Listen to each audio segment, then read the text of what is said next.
ونعوذ بالله من شرور أنفسنا ومن سيئات أعمالنا من يهده الله فلا مضل له ومن يضلله فلا هادي له ونشهد أن لا إله إلا الله وحده لا شريك له ونشهد أن سيدنا ونبينا وحبيبنا وشفيعنا وسندنا ومولانا محمد عبده ورسوله أرسله بالحق بشيرا ونذيرا وداعيا إلى الله بإذنه وسراجا منيرا صلى الله تعالى عليه وعلى آله وأصحابه وبارك وسلم تسليما كثيرا كثيرا. أما بعد فأعوذ بالله من الشيطان الرجيم. بسم الله الرحمن الرحيم. ألف لام ميم ذلك الكتاب لا ريب فيه هدى للمتقين الذين يؤمنون بالغيب ويقيمون الصلاة ومما رزقناهم ينفقون.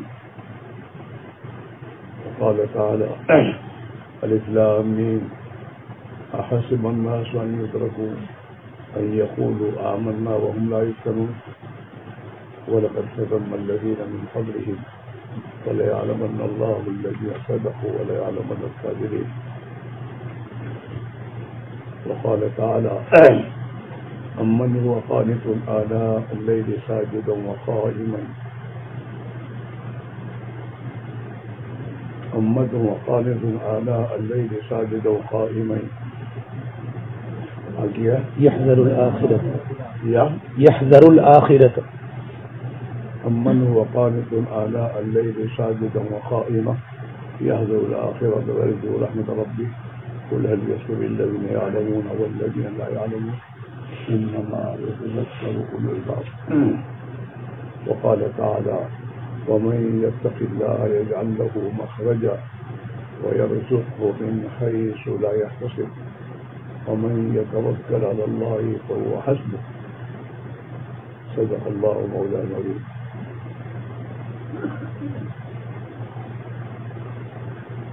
میرے دوستوں بزرگ اور بھائیوں، دنیا میں علوم کے نام سے بہت سے علوم لوگ شمار کرتے ہیں،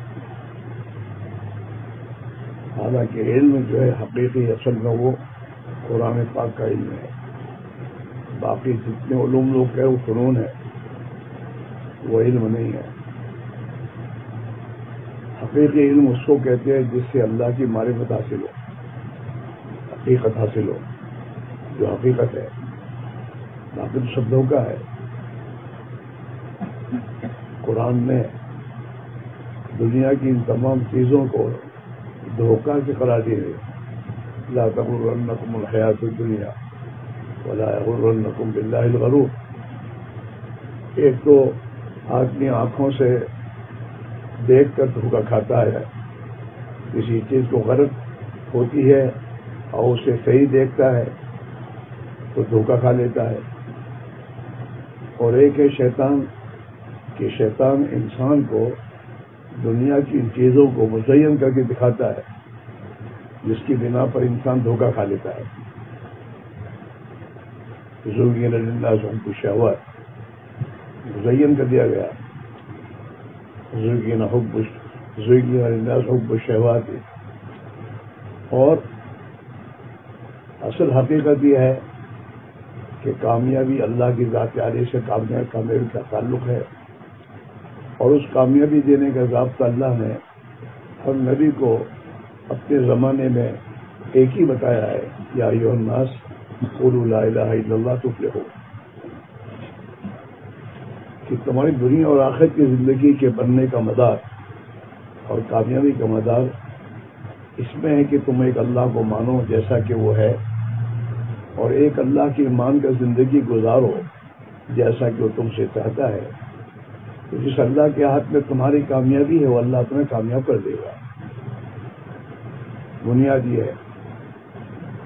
آج دنیا کے انسانوں نے دھوکہ کھا کر اپنی کامیابی اور زندگی کے بننے کو اسباب میں دیکھا اور اسباب کو کامیابی کا مدار قرار دیا. میرے پاس مال ہوگا تو میں کامیاب ہو جاؤں گا, میرے پاس ڈگری ہوگی میں کامیاب ہو جاؤں گا, میرے پاس ملک ہوگا تو میں کامیاب ہو جاؤں گا, میرے پاس زمین ہوگی تو میں کامیاب ہو جاؤں گا. اس لیے دنیا کے انسانوں کی دوڑ پوری دنیا میں اسی طرف ہے, مال حاصل کرنے کے لیے, ڈگری حاصل کرنے کے لیے, زمین اور جاگیر حاصل کرنے کے لیے, ہاں عہدے اور وزارت حاصل کرنے کے لیے. اسی پر پوری دنیا کے انسانوں کے تمام صلاحیتیں لگ رہی ہیں. حالانکہ یہ سب دھوکہ ہے, یہ سب دھوکہ ہے. اور انجام کے اعتبار سے انسان ان چیزوں میں لگ کر جب مرے گا تو پھر حسرت کے ساتھ دنیا سے جائے گا. اسی لیے اللہ نے ایمان والوں کو ان چیزوں سے متنبع کیا ہے. یا ایھا الذین آمنوا لا تلھکم اموالکم ولا اولادکم عن ذکر اللہ. اس لیے کہ آدمی ان چیزوں کے پیچھے پڑ کر خدا کے احکام کو توڑتا ہے اور زندگی کو خواہشات کی بنیاد پر اٹھاتا ہے. مال اور اولاد, آج پوری دنیا میں انسان جھوٹ, فریب, دھوکہ, مکاری کی جرات سے اختیار کر رہا ہے. وہ مال کو حاصل کرنے کے لیے, دنیا کو حاصل کرنے کے لیے, اور اپنی اولاد کے لیے کہ میری اولاد مالدار بنے, میری اولاد کے پاس بنگلے آئیں, میری اولاد کے پاس ڈگریاں آئیں. اب دیکھیے بعض لوگ اپنے بچے کو ڈاکٹر بنانے کے لیے لاکھوں روپے دیتے ہیں کہ میرا بچہ ڈاکٹر بن جائے. میرے بچے کے پاس دنیا کی اونچی ڈگریاں ہیں, امریکہ جا کر, جاپان جا کر, جرمنی جا کر. وہ ڈگریوں کو حاصل کرنے کے لیے, ہاں ہوٹل کیسے چلانا اس کی ڈگریاں ہیں. ہاں اور دنیا کے کاروبار کی مینیجری کرنے کے لیے ڈگریاں ہیں.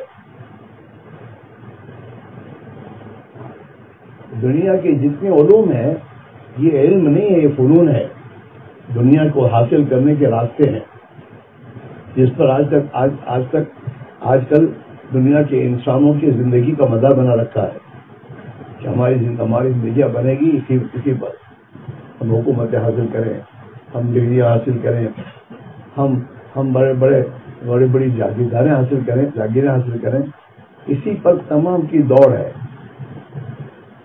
اور قرآن میں اللہ نے ان تمام لائنوں کے پر محنت کرنے والے انسانوں کا انجام قرآن نے بیان کیا ہے.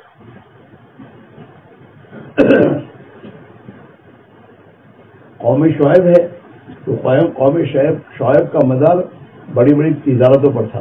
وہ پہلی قوم تھی, ان کا مدار پوری اسی کی تجارت کی بنیاد پر ان کی زندگی کے مردوں سے مدار تھا. اور جب انہیں یہ بات سمجھ میں آئی کہ لینا پورا تول کر اور دینا ڈنڈی مار کر, اس سے ہمارا منافع بڑھے گا. ہاں چنانچہ اللہ نے باقاعدہ ان کے اوپر ان کے پاس نبی کو بھیجا, حضرت شعیب علیہ السلام کو. حضرت شعیب علیہ السلام نے ان کو جو بات بتائی, لا تنقصوا المكيال والميزان ولا تبخسوا الناس اشياءهم ولا تعثوا في الارض مفسدين. کہ تم تاجر ہو, تم نے جو اپنی تجارت میں کامیابی کا جو مدار بنایا ہے کہ کم تول کر لوگوں کو دیں گے تو نفع بڑھے گا, اور ہمارا نفع بڑھے گا تو ہمارا مال بڑھے گا اور ہم دنیا میں کامیاب ہو جائیں گے. یہ تمہاری بنیاد غلط ہے. اس لیے کہ کامیابی اور ناکامی کا تعلق اس سے نہیں ہے. کامیابی کا تعلق تو اللہ سے ہے. اللہ جسے کامیاب کرے گا وہ کامیاب ہوگا, اور اللہ جسے ناکام کرے گا وہ ناکام ہو جائے گا. لہذا تم اپنی ترتیب زندگی کی بدلو اور اللہ کے حکم کے مطابق اپنی تجارت کرو. لوگوں کو کم تول کر مت دو, ہاں, اور کم ناپ کر مت دو. لا تنقصوا المكيال والميزان، ناپ تول میں کمی نہ کرو، ولا تبخسوا الناس اشیاءهم، لوگوں کو ان کا جو حق ہے اس سے کم مت دو. کلو کا اس نے تمہارے ساتھ کاروبار کیا ہے تو کلو دو، کلو کمی صحیح مت کرو. ولا تعثوا فی الارض مفسدین، زمین پر فساد پھیلانے والے نہ بنو. وہ قرآن نے ان تمام انسانوں کو جو اپنی تجارتیں غلط بنیادوں پر چلا رہے ہیں انہیں مفسد قرار دیا. یہ مفسدین لوگ ہیں، چاہے وہ کوئی بھی ہو، ماں کا وہ مسلمان ہو، غیر مسلم ہو، بڑے سے بڑا دنیا کا میرے دوست ہو، یہ نہ ہو مالدار ہو، لیکن یہ مفسدین ہے. ہاں، دنیا میں فساد پھیلانے والے لوگ یہ. قوم نے نہیں مانا اور نبی کی بات کو ٹھکرایا انہوں نے، تو انجام کے اعتبار سے اللہ نے انہیں دنیا میں برباد کیا. ہاں، اللہ نے حالات بھیجے اور ایسا عذاب بھیجا کہ ایک بھی باقی نہیں رہا. قومیات کے پاس بڑی طاقت تھی، وہ طاقت و قوم تھی. لم یخلق پھر کہ ایسی قوم کہیں دنیا میں اللہ نے اور کسی کو بنایا نہیں جو طاقت اور قوت اللہ نے قومیات کو دی تھی. لم یخلق مثلها فی البلاد. اور ان کا اپنا نعرہ بھی یہی تھا، جیسے آج کے نادانوں کا نعرہ ہے کہ ہم سپر پاور ہیں، ہمارے پاس طاقت اور قوت ہے. اور اسی کی چکر میں لوگ پڑے ہیں، سپر پاور بننے کے چکر میں. یہاں کے مسلمان اسی چکر میں نماز نہیں پڑھے گا، خدا کے احکام کو توڑے گا حکومت میں اور سپر پاور بننے کی فکر کرے گا. ہاں، تو قومیات بھی اس کا نعرہ یہ تھا.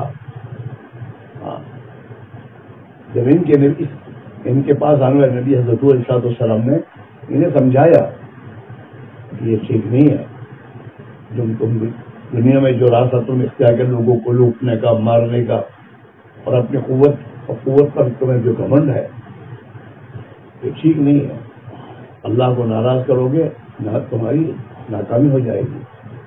ہاں، لیکن قومیات کو اپنی قوت نے دھوکے میں ڈالا اور انہوں نے اپنی نبی کی بات پر جواب یہ دیا، من اشد منا قوة. وَأَمَّا عَادٌ فَاسْتَكْبَرُوا فِي الْأَرْضِ. کیا قومیات انہیں گھمنڈ تھا اپنی قوت کا، اور اس گھمنڈ کی بنیاد پہ زندگی گزارتے تھے، لوگوں کو ستاتے تھے، لوٹتے تھے، مارتے تھے. وَقَالُوا مَنْ أَشَدُّ مِنَّا قُوَّةً. ہم سے بڑا، ہم سے زیادہ طاقت کون ہے؟ ہمارے پاس قوت اور طاقت، ہم سپر پاور ہیں، ہمارا کون بات بھی کر سکتا ہے؟ اللہ نے جواب دیا، ایسا جواب جو ایک دیہاتی اور دیہاتی جس کے پاس علم بنا وہ بھی سمجھ جائے. اولم یروا ان اللہ الذی خلقهم هو اشد منهم قوة. اور کوئی نہیں کہ اللہ کے پاس آسمان ہے، زمین ہے، یہ کچھ نہیں کہا اللہ نے.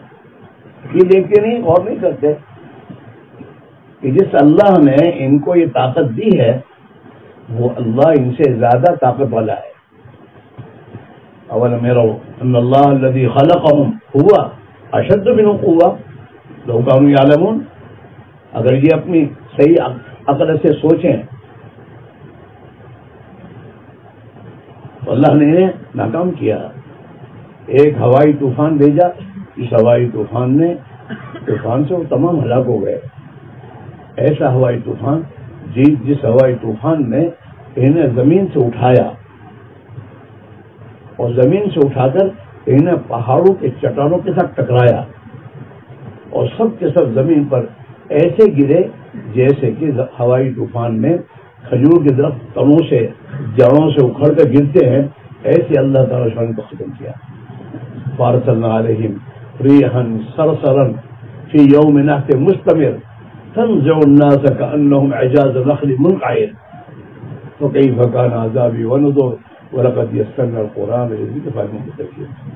یہ ہم کو قرآن کہہ رہا ہے، ہم مسلمانوں کو کہ اسے نصیحت عرض کرو، ان کی بنیاد پر تو اپنی زندگی پر اٹھاؤ. جن بنیاد پہ ان قوموں نے اپنی زندگی کو بنیاد بنا کے چلایا اور اللہ نے ہلاک کیا ہے، ان کے پیچھے تم بولو نہ چلو. لقد کان فی قصصہم، قرآن کہہ رہا ہے، ان تمام واقعات کو بیان کر کے قرآن کہہ رہا ہے لقد کان فی قصصہم عبرۃ لأولی الباب، کہ سمجھداروں کے لیے ان واقعات میں عبرت ہے. اگر یہ عبرت حاصل کریں اور اپنی بنیادوں کو اپنے نبی کے بتائے ہوئے راستے کی بنیادیں ان بنیادوں میں زندگی گزاریں گے تو یہ ان عذابوں سے بچیں گے. یہ خدا کا ضابطہ اس دن کے لیے نہیں ہے، یہ اللہ کا ضابطہ قیامت کے لیے ہے. ہاں، اس امت کے لیے عبرت ہے. اور اس امت میں بھی جو لوگ ان کی بنیادوں پر اپنی زندگی کو اٹھائیں گے، خدا انہیں انجام کے اعتبار سے ناکام کرے گا.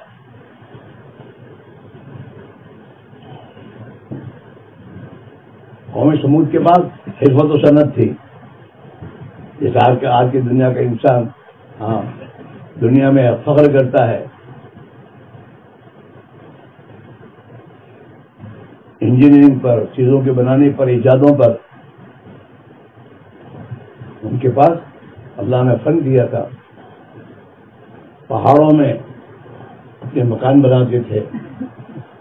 ہاں، پہاڑوں کو اس میں اپنے مکان، اور مکان اسے بناتے تھے لوگ کہ ان سے پہلے قومیں اللہ نے جن کو ہلاک کیا ہوا کی طوفانوں سے، قوم نوح کو پانی کی طوفان سے اللہ نے ہلاک کیا ہے.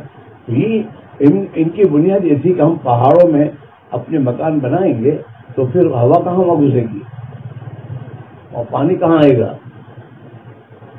اس بنیاد پر. ہاں، لیکن میرے بھائیوں، اللہ اللہ ہے میرے بھائیوں. ایک چیخ خدا نے، ایسی آواز، بھیانک آواز اور چیخ ایسی اللہ نے بھیجی جس سے ان کے کلیجوں کے ٹکڑے ٹکڑے ہو گئے، وہی میں ختم ہوئے.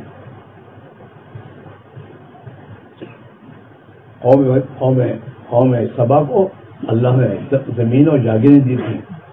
ہاں، یمن سے لے کر شام تک انہوں نے اپنے باغات، ان کو اللہ نے باغات دیے تھے بڑے بڑے، اور ان باغات کو پانی پلانے کے لیے اللہ نے انہیں علم دیا تھا، میرے تو ڈیم بنانے کا علم. اور ڈیم بنایا انہوں نے، اور اس ڈیم میں پانی کو جمع کرتے تھے اور اپنے باغات کو پانی پہنچایا کرتے تھے. ہم لوگ گئے تھے یمن میں، وہ ڈیم ہمیں بتایا تھا ان لوگوں نے کہ ڈیم ہے، اور یہاں ڈیم بنا کر یہاں سے پانی ڈیم کا سپلائی ہوتا تھا.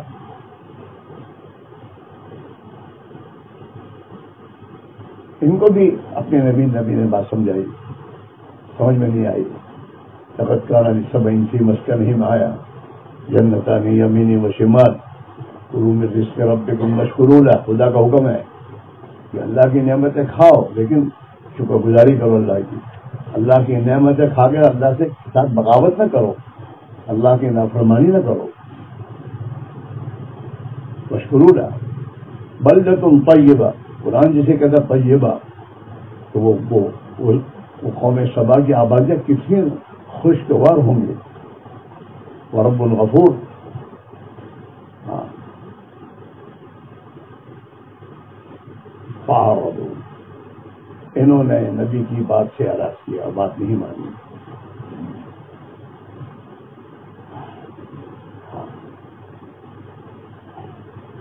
کہ اس زمانے کے نبی کی بات کو نہ ماننے والے قوموں کو خدا نے دنیا میں عزت نہیں دی، حفاظت نہیں کی، تو آخر الزمان نبی کی بات کو نہ ماننے والے کیسے کامیاب ہوں گے؟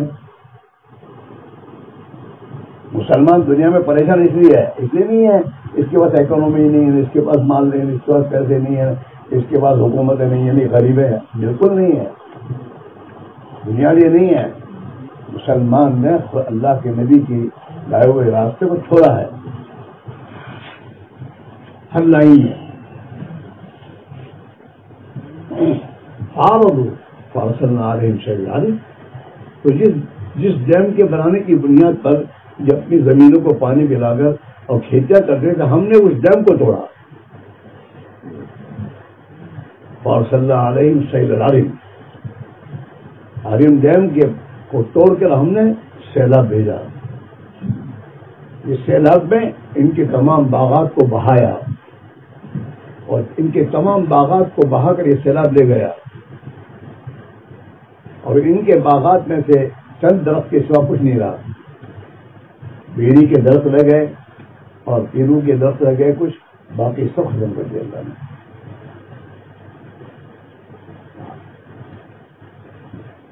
اسی میرے بھائیوں یہ تمام واقعات قرآن کے بیان کا اس امت کو، تاکہ یہ امت ان کی لائنوں سے اپنے آپ کو بچائے اور اپنے آپ کو اپنے نبی کی تعلیم کی بنیاد پر زندگی کی بنیاد اٹھائے اور کام کرے، تاکہ اللہ انہیں دنیا کی زندگی میں بھی کامیاب کرے گا اور آخرت کی اپنی زندگی ہے. میرے بھائیوں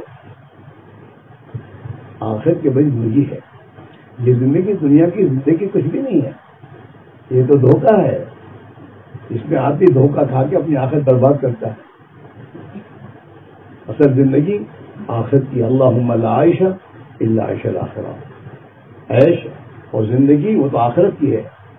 وما هذه الحیات الدنیا الا لہو ولعب، اس دنیا کی زندگی کیسے جیسے کھیل کود، بچہ کھیل کود میں مگن ہوتا ہے اور جب بھوک لگتی ہے تو چھوڑ کر گھر جاتا کھانے. وہ چند منٹوں کے لیے وہ کھیل ہوتا ہے میرے دوستوں. ایسے دنیا کی زندگی ہے چند منٹوں کے لیے، پھر حقیقی بھوک اور پیاس موت کے بعد، اور حقیقی زندگی موت کے بعد. نعمتیں اور آخرت کی ہمیشہ کی کامیابی یہ موت کے بعد ہوگی. وما هذه الحیات الدنیا الا لہو ولعب وان الدار الاخرۃ لہی الحیوان. زندگی تو آخرت کی ہے. اس میں میرا عزیزو ہمارے علماء امت کی کیا ذمہ داری ہے، یہ سوچنے کی بات ہے.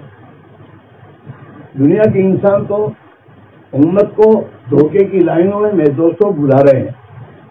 ایجوکیشن لو اور یہ لو اور یہ لو اور بینکوں سے سود لو، کاروبار کرو، میلے کھولو. دنیا کے اور انسانوں کی تو اس امت کو یہ رہبری ہے. علماء امت کی کیا رہبری ہے کہ علماء امت حضور پاک علیہ الصلوۃ والسلام کے وارث ہونے کی بنا پر انہیں حقیقت کی بات تبلیغ نہیں ہے کہ دیکھو تمہاری کامیابی ناکامی کا تعلق اللہ کا دین ہے. کامیابی کی ناکامی کا تعلق ملک و مال سے نہیں ہے. کامیابی اور ناکامی کا تعلق اللہ کی ذات سے ہے، اور اللہ کا ضابطہ کامیابی اور ناکامی کا یہ ہے کہ جو اللہ پر ایمان لائے گا اور اللہ کی طاعت کی زندگی گزارے گا اللہ اسے عزت دے گا، کامیاب دے گا. دنیا کے انسانوں کے یہاں بھی کامیابی کس کو کہتے ہیں؟ جو لوگ سمجھدار ہیں کہ کامیابی تو عزت کا نام ہے. مجھے عزت ملے، مجھے سکون اور چین کی زندگی ملے، مجھے سکون اور چین کی زندگی ملے، یہ ہے کامیابی. اس کا تعلق میں دوستو اللہ بذکر اللہ تطمئن القلوب. کان کھول کر سن لو، اللہ کی اطاعت کے راستے میں اللہ نے دلوں کا سکون رکھا ہے.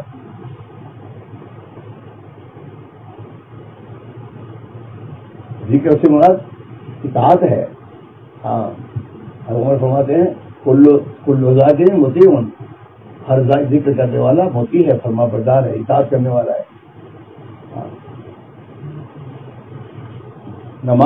نماز کے بارے میں قرآن اللہ نے کیا بولا؟ ذکر اللہ اکبر.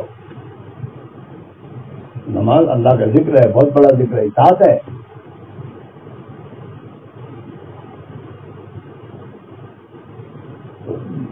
زندگی کی حقیقت کو سمجھانا یہ ہماری ذمہ داری ہے. آج جو مسلمان دھوکے میں جا رہا ہے اور اپنی دنیا کو بنانے کے چکر میں اللہ کی اطاعت کو چھوڑ رہا ہے اور اللہ کی نافرمانی اور نافرمان انسانوں کی بتائی ہوئی راہوں پر اپنے آپ کو ڈال رہا ہے، اس سے مسلمان کو نکال کر اسے صحیح محنت پر ڈالنا یہ علماء امت کی ذمہ داری ہے. اسے علماء امت کو نبی کا وارث بتایا کہ وارث ہے یہ. نبی کا کام کیا ہے؟ نبی کا کام یہی ہے کہ دھوکے سے نکال کر حقیقت سمجھا کر انسانوں کو اللہ کی اطاعت کی طرف ڈالنا. یہ ہے میرے دوستو انبیاء علیہ السلام کا زندگی کا مقصد. اور اس مقصد کو پورا کرنے کے لیے انبیاء علیہ السلام نے دنیا میں آنے والے جو بھی مجاہدے ہیں اسے برداشت کیے ہیں. اس لیے کہ انسانوں کو دھوکے سے نکالنا اور حقیقت پر لانا معمولی چیز نہیں ہے. تو بہت محنت چاہتا ہے, بہت قربانی چاہتا ہے, اور بہت حالات سے دوچار ہونا اس راستے میں انسان پر آتا ہے. اس ایک آدمی نے دھوکہ کھایا ہے دنیا میں اور دنیا کی چیزوں میں اور بت پرستی میں, اور میرے دوست خدا کی نافرمانی کی راہوں میں. اب انہیں وہاں سے نکال کر حقیقت پر لانے کے لیے بڑی محنت کی ضرورت پڑتی ہے. سب سے پہلے قوم نوح ہے جس نے ایمان کا راستہ چھوڑا اور جس نے میرے دوست شرک کا راستہ اختیار کیا. انہیں سمجھانے کے لیے حضرت نوح کو 950 سال لگے, تب بھی نہیں سمجھے.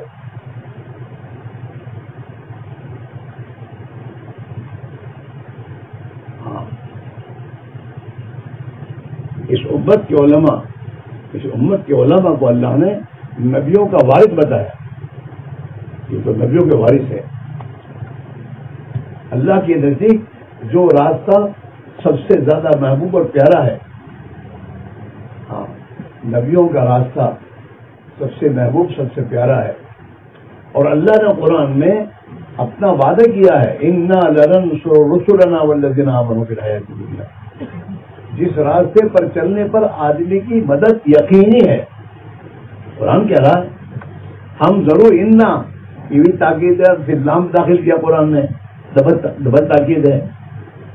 انا لننصر رسلنا, ضرور یقینی طور پر ہم اپنی رسولوں کی ضرور مدد کریں گے. اور پھر اس کے ساتھ ہی ایمان والوں کو لایا قرآن. کیوں کہ ان ایمان والوں کا بھی وہی کام ہے جو رسولوں کا کام ہے, اپنی ذات سے اللہ کی اطاعت کرنا اور اللہ کی اطاعت کو دنیا میں زندہ کرنے کی محنت کرنا. یہ رسولوں کا کام ہے. والذین آمنوا سے یہ ہے ان میں دونوں ذمہ داری ہوں گی, اپنی ذات سے اللہ کے احکام والی زندگی گزارنا اور اللہ کے احکام والی زندگی کو دنیا میں زندہ کرنے کے لیے رسولوں نے جیسے قربانیاں دی ہے ایسے قربانیاں دے کر انسانوں کو اس راہ پر لانے کی محنت کرنا. یہ دو کام ہیں ان کے, اور اس دو کاموں کے لیے انہیں امت کو تیار کرنا ہے.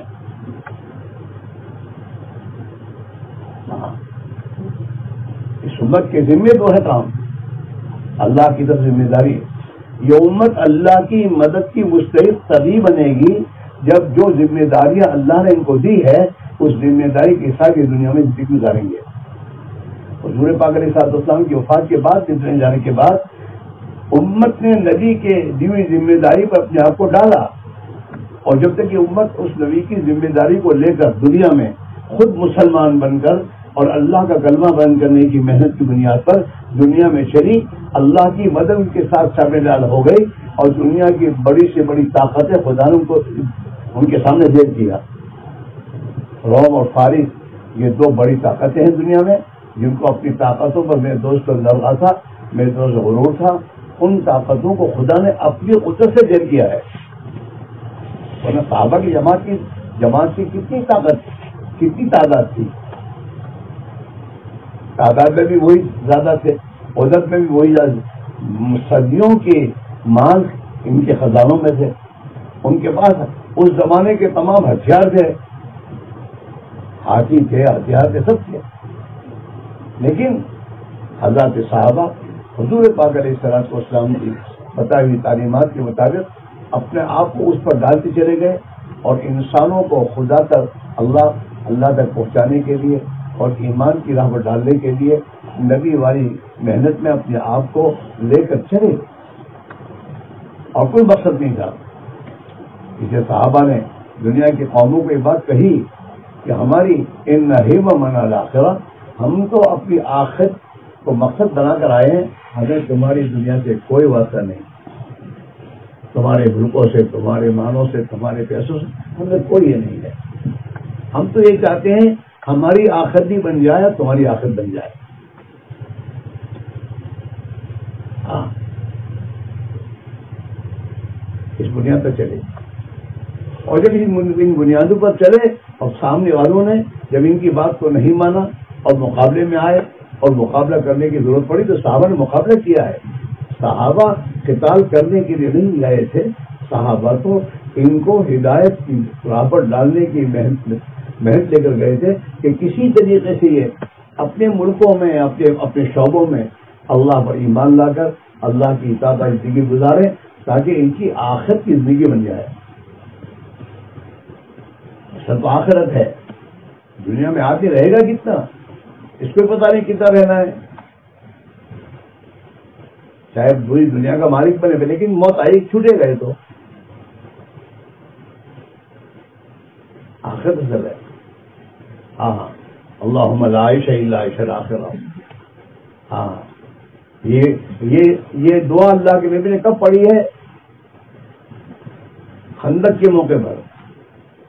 اس خندق کے موقع پر حالات بہت سخت تھے، کھانے کو کھانا نہیں تھا، حفاظت کی کوئی شکلیں نہیں تھیں، چاروں طرف سے دشمن چاروں طرف سے آیا تھا اور ان کو گھیرے میں لے لیا تھا. اور خندق کھودنے کا مشورہ ہوا ہے، کھانے میں پیٹ پہ کھانا نہیں ہے، کمر سیدھی نہیں ہے، سیدھی کمر نہیں رہ سکتی بھوک کی وجہ سے، اور پتھروں اور پہاڑوں کو میں جو کھودنا. صحابہ نے اپنے پیٹوں پر پتھر باندھے اور باندھ کر خندق کو کھودا.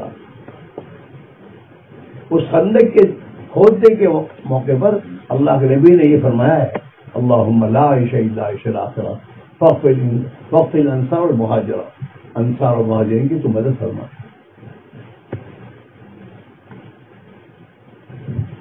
اسی میرے بھائی میرا عزیز ہو، ہماری سب کی ذمہ داری آج امت مسلمہ دھوکے میں چل رہی ہے اور اپنی زندگی کے تمام شعبوں سے دین کو اس کا رخصت کیا ہے.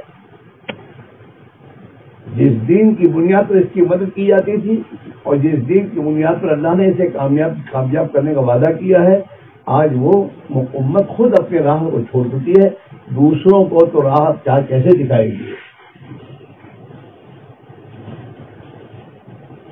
اس لیے اب علماء امت کی ذمہ داری ہے کہ وہ امت میں جا کر کمر کس کر ان کے پاس جا کر یہ حقیقت سمجھائیں انہیں اور یہ اس دعوت کو زندہ کریں کہ کرنے والی ذات ایک اللہ کی ہے اور اللہ کے ذات کا کرنے کے لیے اللہ کا دین ہے. جتنا دین زندگی میں آئے گا اتنا اللہ ہمیں کامیاب کرے گا. اب یہ علماء امت کی ذمہ داری ہے کہ وہ اپنے زمانے کے تاجروں کو اور کسانوں کو اور مزدوروں کو ہر ایک کو جا کر یہ سمجھائے. یہ حقیقت یہ ہے. اور علماء امت بھی اسی بنیادوں پر اپنے آپ کو اٹھائے. ہاں، کہ ہم ایک اللہ کے محتاج ہیں، ہمیں کسی کی احتیاج نہیں ہے. ہم کسی مالدار کے مال کے محتاج نہیں ہیں اور ہم کسی حکومت والوں کی حکومت کے محتاج نہیں ہیں. ہم ایک اللہ کے محتاج ہیں. ایک اللہ جس کے ہاتھ میں سب کچھ ہے وہی کرے گا اور اسی کی اطاعت میں زندگی بنے گی. اس لیے صحابہ فرماتے ہیں تعلمنا الایمان ثم تعلمنا القرآن. ہم نے پہلے ایمان سیکھا ہے. ایمان سیکھنے کی کیا معنی ہے؟ آنکھوں دیکھی کا انکار کیا ہے. خبر کے مقابلے میں نظر کا انکار کرنا یہ ہے ایمان. نظر کچھ دیکھ رہی ہے، خبر کچھ کہہ رہی ہے. نبی خبریں دیں گے اللہ کی طرف سے. نبی کی بنیاد یہ ہے کہ اللہ کو مانو، اللہ کی مانو، کامیابی ہوگی. اور نادان انسانوں کا کہنا ہے کہ مال کماؤ تو حکومت ہاتھوں حاصل نہ کرو، کامیاب ہو جاؤ گے. اب بہت بڑی ذمہ داری میرے دوستوں اور بہت بڑا ہم سب کو اپنے آپ کو حالات سے دوچار ہو کر محنت پر آنے کی ضرورت ہے.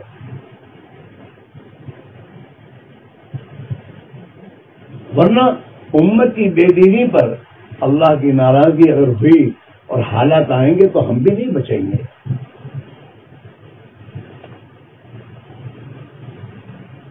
تبلیغ میں کچھ نہیں کہتے ہم یہ کہتے کہ تم اپنی ذمہ داریاں جو بھی اللہ تمہیں دے رکھی ہے ان ذمہ داریوں کے ساتھ پوری امت کی بے دینی کیسے دور ہو اور پوری امت اپنی زندگی کے مقصد پر کیسے آئے اس کی فکر اور محنت کرنا بھی ہمارے ذمہ ہے. مدرسے سے چھٹی نہیں ہے. مدرسے چھٹی کے بعد امت تو جانا ہے. یہ بچے جس گھروں میں رہتے ہیں ان گھروں میں رہنے والے ان کے ماں باپ کی زندگی میں اگر ایمان آئے گا, ایمانی زندگی آئے گی تو ان بچوں کو ایمان ملے گا. ہمارے پاس تو بچے 2 گھنٹے رہتے ہیں, 3 گھنٹے رہتے ہیں, ماں باپ کے پاس 21 گھنٹے رہتے ہیں. وہاں جو سنیں گے اور وہاں جو دیکھیں گے وہی بنیں گے. وہ تو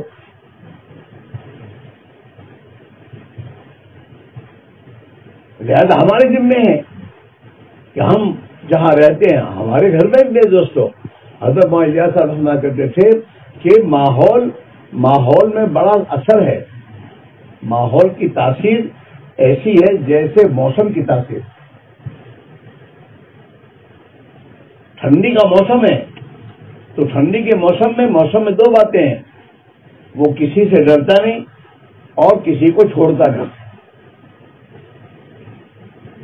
سردی کا موسم جو آئے گا تو سردی کا موسم آنے کے بعد ملک کے صدر کے گھر میں بھی سردی گھسے گی, چاہے وہ چاروں طرف سے بند کیوں نہ کر دے اور اپنے بنگلے کے ساتھ چاروں طرف میں تو فوج کو کھڑی کیوں نہ کر دے. لیکن ٹھنڈی صدر سے اور صدر کے نظام سے نہیں ڈرتی, اس کے محل میں گھسے گی اور صدر صاحب کو بھی متاثر کرے گی. اسے بھی سردی سے بچنے کے لیے شال اوڑھنی پڑے گی اور سردی کسی شیخ الحدیث کا احترام نہیں کرے گی.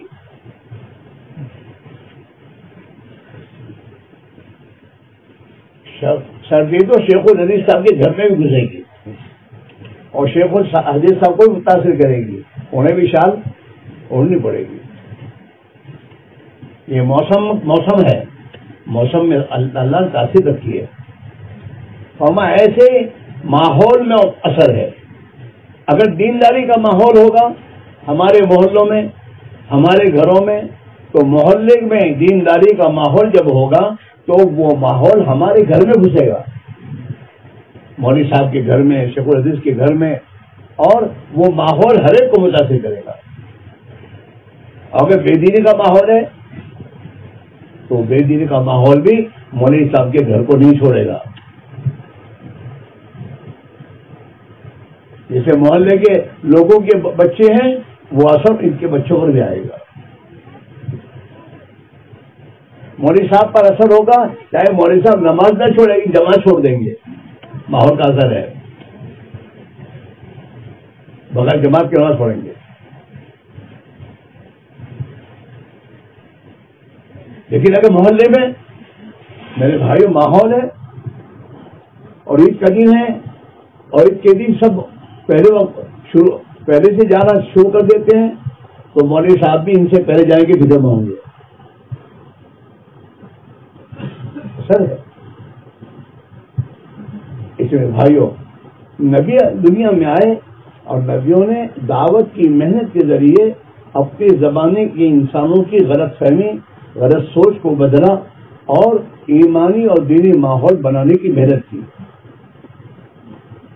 چنانچہ میرے دوستو حضور پاک علیہ الصلوۃ والسلام کے زمانے میں جو لوگ باہر رہتے تھے وہاں حضور اپنے صحابہ کو دعوت کے لیے بھیجتے تھے تو صحابہ کو تاکید فرماتے تھے تو وہ لوگ جب ایمان قبول کر لیں تو انہیں لے کر مدینہ میں آؤ.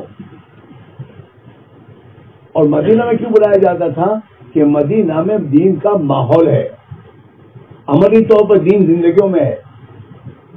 یہ باہر سے آنے والے 10-15 دن 20 دن صحابہ کے بیچ میں رہتے تھے, ان سے دین زندگی کو دیکھتے تھے, سمجھتے تھے اور سیکھتے تھے اور پھر اپنے مقام پر جا کر اپنے یہاں کے لوگوں کو اللہ کے دین کی دعوت دے کر انہیں دین کو کی طرف لانے کی فکر کرتے تھے.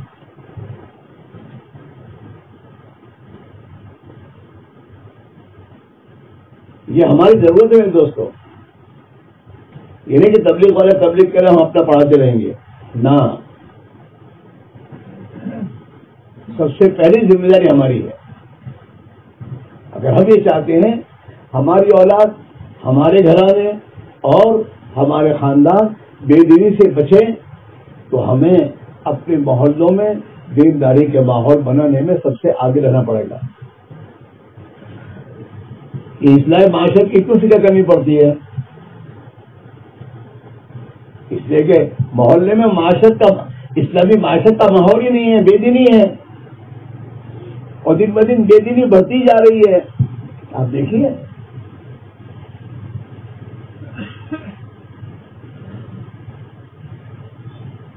حضرت معاویہ رحمۃ اللہ علیہ نے امت میں یہ جو محنت کو زندہ کرنے کی ذکر کی ہے وہ بنیاد پر کی ہے. حضرت فرماتے تھے امت مسلمہ میں جو بے دینی اور فساد ہے اس فساد کے آنے کی چند وجوہات ہیں، اس کا علاج کیا جائے، اس کا علاج کیا جائے گا تو امت کی بے دینی دور ہو کر دینداری میں آ جائے گی،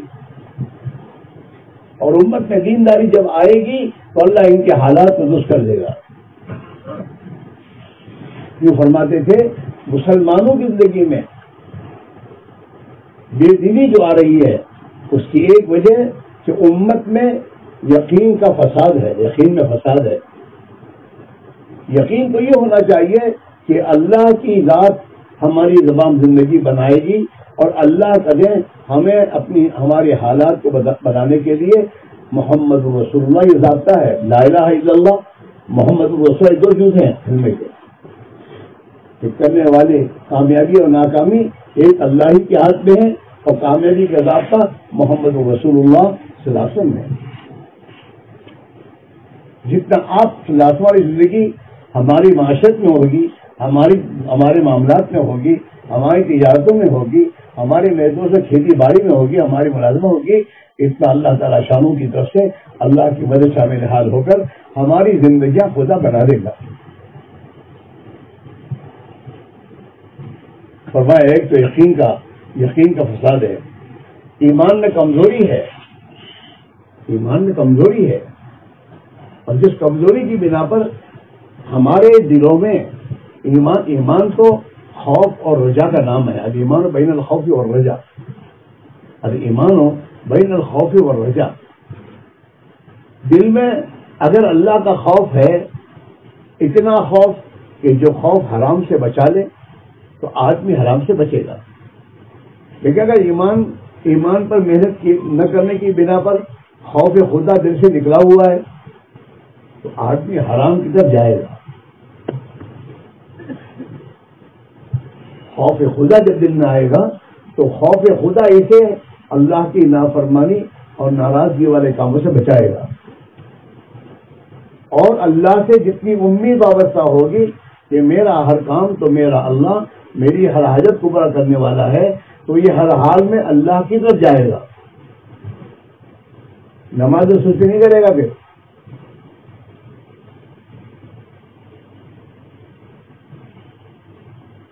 اللہ کا تو فیصلہ قرآن میں اللہ نے بیان کیا ہے، وَأْمُرْ أَهْلَكَ بِالصَّلَاةِ وَاصْطَبِرْ عَلَيْهَا لَا نَسْأَلُكَ رِزْقًا نَحْنُ نَرْزُقُكَ. حضور کو اللہ نے حکم کو کیا ہے کہ اپنے گھر والوں کو نماز کی تاکید کیجیے، نماز کی پابندی کی تو ان کو کہیے. اگر یہ نماز کی پابندی کہیں گے تو روزی ہم دیں گے، ہم آپ سے روزی کمانا نہیں چاہتے، روزی تو ہم دیں گے. اللہ نے اسباب کو اختیار کرنے کی جو حکم دیا ہے اس لیے کہ بغیر اسباب کے خدا پال نہیں سکتا، اس لیے کہ اللہ ہمارا امتحان کرنا چاہتا ہے کہ یہ اپنے امتحان میں ان اسباب میں لگ کر زندگی بننے کا تعلق مجھ سے سمجھتے ہیں یا اسباب سے سمجھتے ہیں. آج کے مسلمان نے اسباب کو ارباب قرار دیا ہے. اسے تاجر تجارت میں خدا کے حکموں کو نہیں پورا کرتا. تجارت جو اس ماحول میں اس تجارت کے لیے جو کرنا پڑتا وہ کرتا ہے، جھوٹ بولتا ہے، یہ کرتا ہے، وہ کرتا ہے، نمازیں چھوڑتا ہے، ہاں سب کر دیتا ہے. کیوں؟ دکان پہ کوئی بیٹھنے والا نہیں ہے.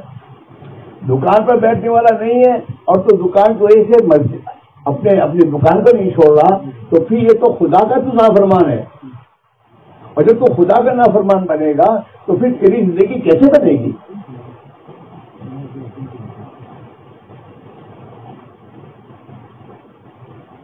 ہاں،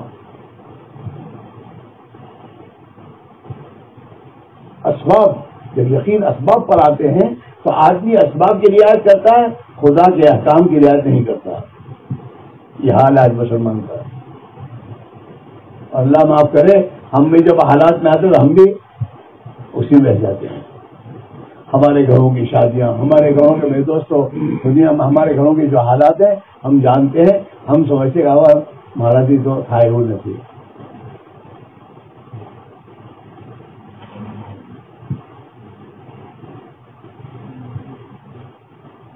فرمایا پہلے تو ان کے یقین فاسد ہے، ان کے ایمان میں کمزوری ہے.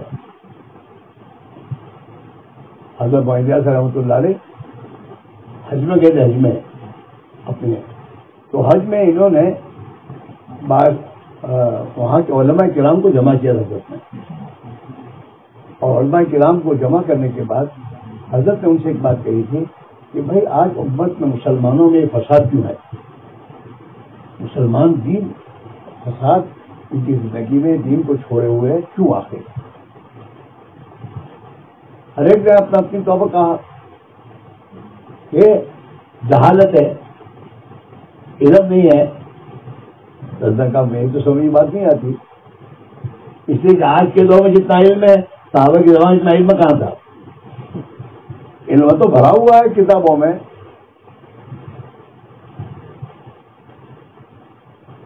ہر ایک کہتا رہا.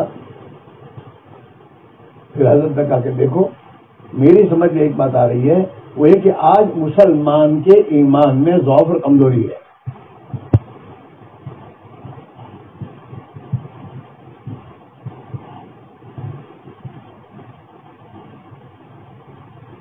اس میں بھائیوں بہت فکر کی بات ہے.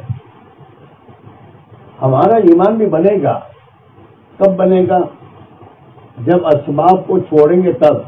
ورنہ ہمارا ایمان بھی اسباب پر ہی ہے. ہماری زبان کا بول کے کماتے ہیں تو کھاتے ہیں، نوکری کیا ہوگا؟ اور ہمارا بھی یہی ہے.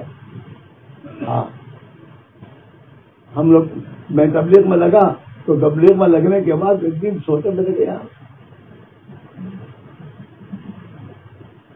اپنے مہمان آتے ہیں تو مہمان آنے پر اپنے کو تو کیا مہمان آئے کیا کروں گا، کیونکہ حساب ہے نا کہ میں لے کے 1 من گھی ہوں تو لا کے رکھے ہیں. اب جب مہمان آئے گا تو مہمان کو کھلانا پڑے گا، تو پھر کیا ہوگا؟ چیز ہے. پھر ایک مرتبہ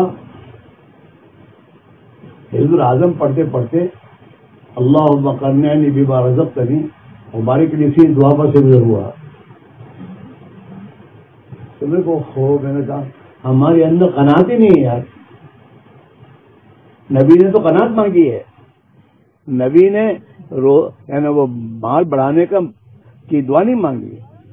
روزی کے بارے میں کچھ نہیں کروں، روزی تو جو میری ہے میں اس پر قناعت کر کے مجھے تو اللہ برکت دے. حضور نے برکت مانگی، حضور نے برکت مانگی ہے، زیادہ کرنے کو نہیں مانگا آپ نے کہ اللہ جتنی میری روزی اس پر تو مجھے قناعت دے دے، اسی پر خوش ہوں میں.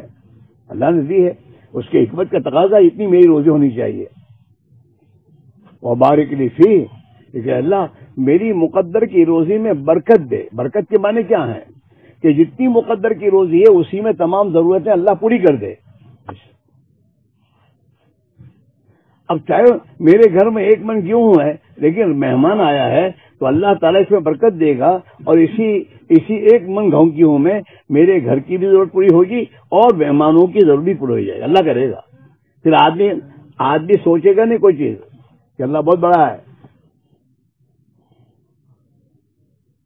قناعت نہیں ہمارے میں، ہم قناعت مانگتے بھی نہیں،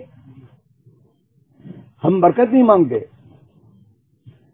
ہم تو پگار کو بڑھانے کو مانگتے، ہمارا پگار بڑھا دے.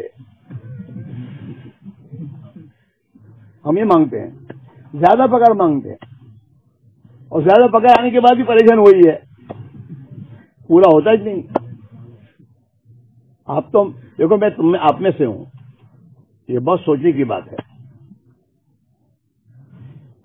جس دن ہماری نگاہ اللہ کے ذات عالی پر ہو جائے گی، اور جس دن ہم اپنی علم کو سامنے رکھ کر چلیں گے، جو علم ہمیں دے، ہمارا علم، ومن یتق اللہ یجعل لہ مخرجا ویرزقہ من حیث لا یحتسب، یہ یقینی بات ہے۔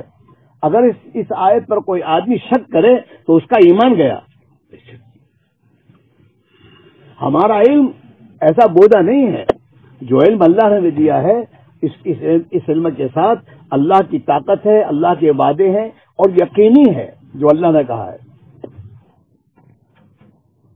میں مدرسے کے طلبا کو یہی کہتا ہوں کہ تم مدرسے میں پڑھتے ہو، پڑھنے کے ساتھ سلائی سیکھتے ہو، اور وہ سیکھتے ہو، کیوں کہ یار اپنی تو پگار چھوڑی ہوتی ہے، تو تھوڑا سیکھ کر بھی کام چلا لیں گے، اللہ پر تو تمہاری نظر ہی نہیں ہے۔ اور کوئی طالب علم تقویٰ سیکھتا نہیں ہے کہ تقویٰ سیکھے، کہ اللہ کا وعدہ ہے تقوی پر، تو میں متقی بنوں، میں بازاروں میں گھومنا پھرنا چھوڑ دوں، تاکہ میری زندگی میں اللہ کی طاعت آئے، تقوی آئے، اور میں تقوی کی زندگی حاصل کر لوں۔ ایک طب میں عالم بن کر مدرسے سے فارغ ہو رہا ہوں، اور ایک طب میرے پاس تقوی کی زندگی ہوگی، میں کسی کا محتاج نہیں ہوں۔ اور بھی کہتا ہوں میں، یہ تمہارے جو ہمارے بڑے اکابر اسلاف ہیں، ان اسلاف کے پاس کیا یہی علم ہے؟ اور آج دنیا ان کے پیچھے پڑ رہے، دنیا ان کے پیچھے جا رہی ہے، اور مالدار لوگ ان کے پیچھے ہو رہے ہیں۔ کیا بات ہے کہ تقوی کی زندگی میں، انہوں نے تقوی کی زندگی میں حاصل کیا۔ ہاں، دنیا کے فنون والے اپنے فنون کی لائن کی جتنی میں 200 چیزیں سیکھتے ہیں، اور ہمارے پاس جو علم ہے اس علم کو زندگی میں لانے کی ہم فکر نہیں کرتے، تقوی ہمارے اندر آئے، خوف خدا ہمارے پاس آئے، اور اللہ تعالیٰ کی طاعت والی زندگی اور سنت والی زندگی ہمارے اندر آئے، تاکہ اللہ اپنے تمام وعدے ہمارے ساتھ پورے کرے گا۔ ومن یتق اللہ یکفر عنہ سیئاته ویعظم له اجرا، ومن یتق اللہ یجعل له من امرہ یسرا، کاموں کو آسان کرنے کا راستہ تو تقوی ہے۔ انسانوں کی خوشامدیں کرنے سے کام آسان نہیں ہوتے، کام تو اللہ کے آسان کرنے سے ہوتے ہیں، اور اللہ کے کام آسان کرنے کا ضابطہ تقوی ہے۔ ہماری زندگی میں تقوی کتنا ہے؟ اسے حضور پاک علیہ الصلوۃ والسلام نے یہی فرمایا کہ اتق المحارم، تو اللہ کے حرام کر دیا چیزوں سے بچ، تو سب سے زیادہ بڑا عبادت گزار خدا کے قرار دیا جائے گا۔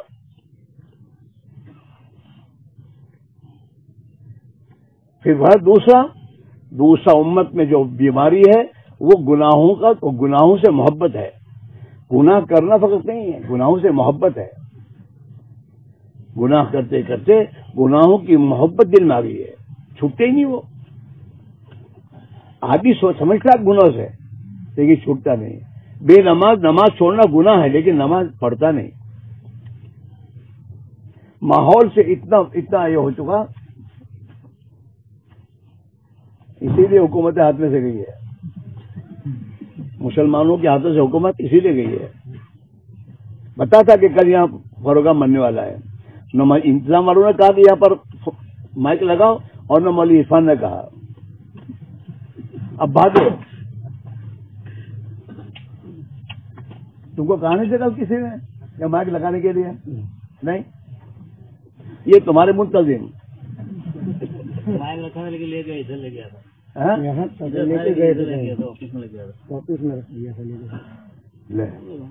تمہارا جواب بھی غلط ہے۔ تو میرے بھائی میرے عزیزوں، دوسری بیماری گناہوں سے محبت، یہ دوسری بیماری ہے۔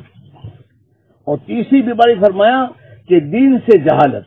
نماز آدمی پڑھتا ہے لیکن جہالت کر پڑھتا ہے، صحیح نماز نہیں پڑھتا۔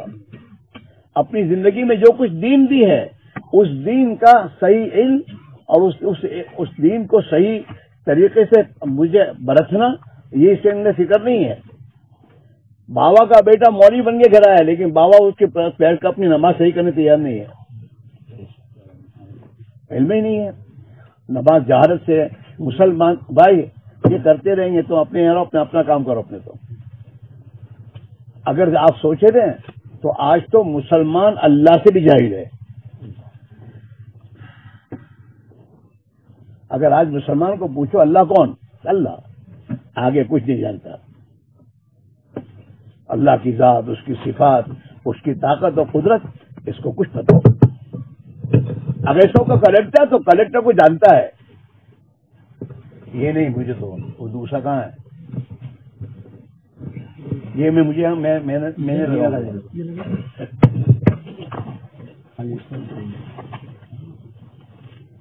اور تم لوگوں سے کہتا ہوں نماز تو مت لگا اس کو. نماز تو اس کو دھیان میں رکھو کہ نماز پڑھاؤ گے.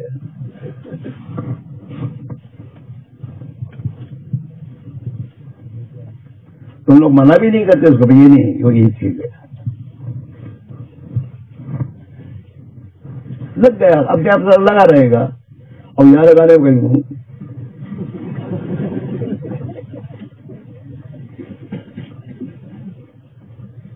میں ہنسی کی بات نہیں کر رہا ہوں. یہ ہمارے بے دوستوں، ہم علماء کرام ہیں. ہمیں کسی انسان سے کیوں لڑنا پڑے؟ ہم اللہ سے کریں. متوجہ کے ہاتھ میں میری روزی نہیں ہے. میری روزی تو اللہ کے ہاتھ میں ہے. اور اگر ہم یہ محنت کریں اور انہیں دین کی محنت میں لے کے نکلیں اور اسے احساس ہو اپنی بے دینی کا، اور تمہارے ذریعے اس کی نماز صحیح ہو اور آپ اس کی نماز صحیح کرائیں گے تو اب یہ متعلق تمہارا زندگی بھر تمہارا غلام بن جائے گا کہ مول صاحب نے مجھے نماز سکھائی، مول صاحب نے مجھے زندگی کا مقصد سکھایا، سمجھایا. ان سے تو مجھے اتنا نفع ہوا ہے، اب ان کے ساتھ مجھے کیسے رہنا. محلے کے اندر ہمارے محلے کے لوگوں کے ساتھ ہمارا کوئی تعلق نہیں ہے. سلام کا بھی تعلق نہیں ہے. پھر آپ ان کے پاس بات لے کے جائیں گے، آپ کی بات کیسے سنیں گے وہ؟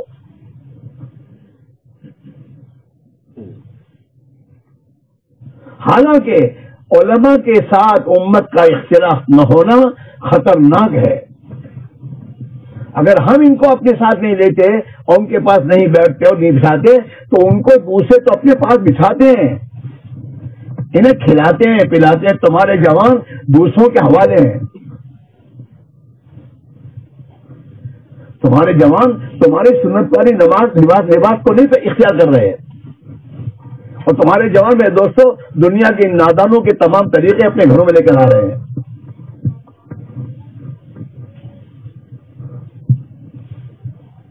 اور علماء کا کام تھا کہ امت کے پاس جا کر انہیں دین کی طرف لانے کی محنت کرے. لقد ارسلنا نوحا، ہم نے نوح کو بھیجا قوم کے پاس. قوم کو نوح کے پاس نہیں بھیجا. انبیاء اپنی امت کے پاس گئے اور جا کر ان کے سامنے عاجزی کی اور ہمدردی لے کر گئے. انی ناصح امین، میں تمہارا ہمدرد ہوں. ان سے کوئی امید نہیں رکھی. انہوں نے گھروں میں فاقے برداشت کر لیے لیکن ان کے پاس گئے. نہیں مانا ایک مرتبہ تو بار بار گئے.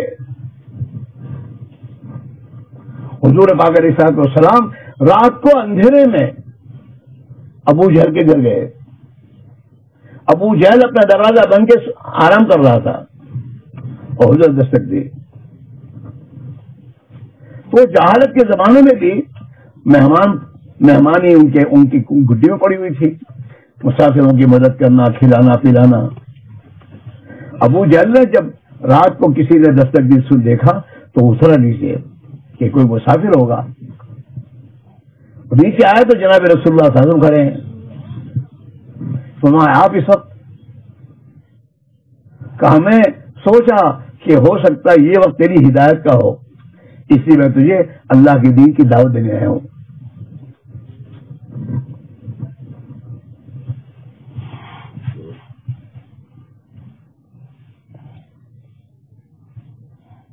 دوسرا سبب جہالت ہے. گھر میں 3 مول صاحب ہے، ابھی تک باپ کی ماں کا قرآن شریف پڑھنا صحیح نہیں ہوا. نہ ماں باپ کے دل میں طلب ہے، نہ مولوی صاحب کے اندر فکر ہے. مجھے صاحب یہ سمجھتے ہیں میں تو مدرسے میں پڑھا اپنے تو پڑھا رہے ہیں، حالانکہ سب سے پہلے اس کی ماں کا حق ہے کہ اپنی ماں کا قرآن صحیح کرے، اپنی ماں کی نماز صحیح کرائے، اپنی ماں کو دین سکھائے.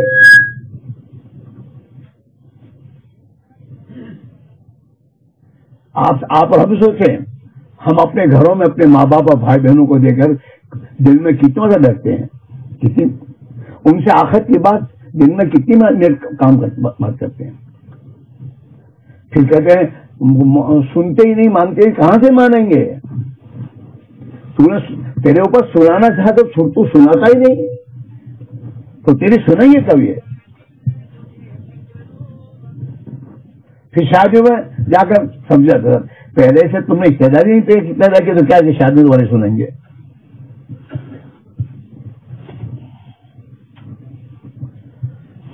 ہم اپنے آپ کو اپنے عوام کے ساتھ ایسا مل جل کر رہیں کہ وہ عوام ہمیں اپنا سمجھے کہ ہمارے ہیں مولوی صاحب. جس دن یہ آپ کو ہمارے اپنے سمجھیں گے اس دن آپ کی بات کو سنیں گے.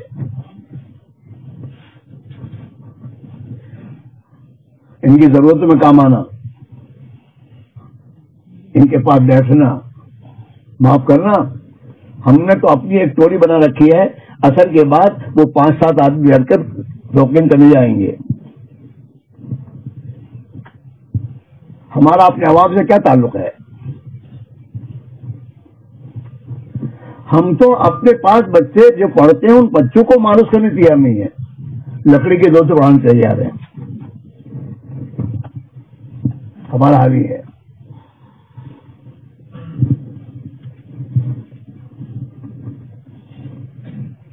ہمارے ایک محمد یاہی صاحب تھے، وہی صاحب ایک مطلب کہتے کہ صاحب سمجھ میں نہیں آتی کہ اسکول میں تو چھوکرا ہستا ہستا جائے છે અને જયારે મદરસા મોકલતો તો રડે છે.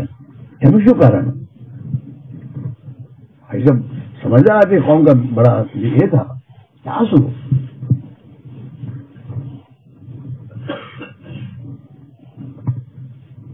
میرا ایک نواز ہے، وہ 6 بجے یا 5-7 بجے مدرسے کا ٹائم ہے، 6:45 بجے اگر وہ اٹھا اور اس کی ماں کے چاہ بنائی پیزا تو کہنا منا مسم مار سے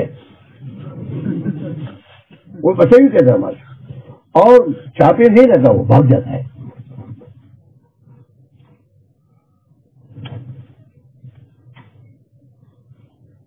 حالانکہ استاد تو باپ کی جگہ ہے،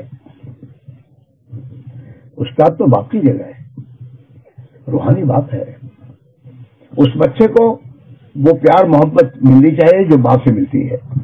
الحمدللہ ہمارے گودرے میں ہمارے بعض اساتذہ وہ ہیں جو ان بچوں کو مانوس کرتے ہیں، اپنی جیب میں چاکلیٹ وغیرہ لے کے جاتے ہیں اور انہیں چاکلیٹ دیتے ہیں کہ بیٹا کھاؤ، روزانہ پڑھنے آنا چاکلیٹ دوں گا.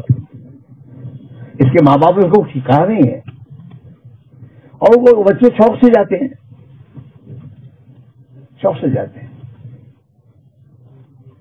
پیار و محبت ان بچوں کے ذریعے تو ہم ان کے گھروں میں بہت کچھ دین پہنچا سکتے ہیں. ہمارے مولوی عبد القادر تھے ڈبوئی میں، اللہ اس کی مغفرت فرمائے. تیرے مول صاحب وہ ڈبوئی میں پڑھا بیٹھو تو چھوکرا وہ گاڑو بہت ہے. اچھا دوسری بات، ان کے گھروں سے گزرے تو ان کے گھروں میں گالیوں کی آواز آوے تو میں سمجھ گیا بچے گالیاں ایسے تھے کہ ان کے گھروں میں گالیاں ہیں.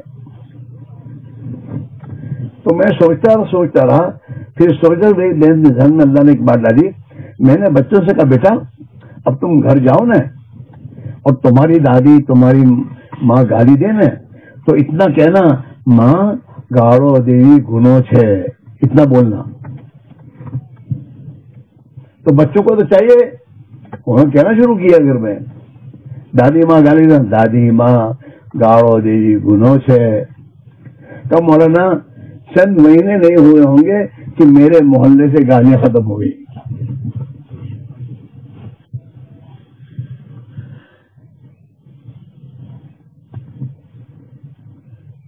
اگر ہم اپنے بچوں کو بس مدرسے میں ایک ایک بات کہیں گے، بیٹا آج جا کے سلام کرنا، گھر میں سلام کرو گے تمہیں 10 نیکی ملے گی، ہاں سلام کرو گے تمہارے گھر میں برکت ہوگی.